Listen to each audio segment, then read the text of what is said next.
बहुत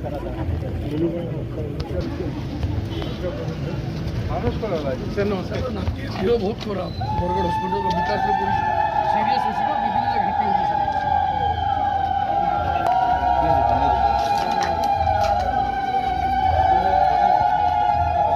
जदि पाखापाखि आम रेसीओ कर आम जिले में 365 दिन में 20 हेले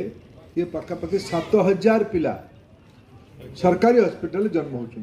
पाखापाखि आउ 3000 खंडे पिला प्राइवेट हॉस्पिटल जन्म होते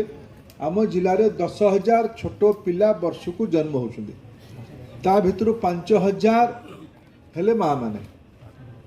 पुरुषर गुड़िया एडभांटेज अच्छी समाज ताकू गोटे उच्चा कर रखी तो गुड़िए सुविधा ता पाखे खंजा हो झीटार गुड़ाए विषय आज भी आह्वान अच्छी ये आह्वान को आमको समाप्त करने पड़ो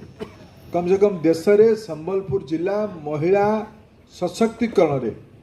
गोटे अभिनव स्थान ग्रहण करूँ गोटे उच्चा स्थान को जाऊ आज दशहरा अवसर यहाँ आम समस्त संकल्प हो बहुत संख्यार माँ मैंने बस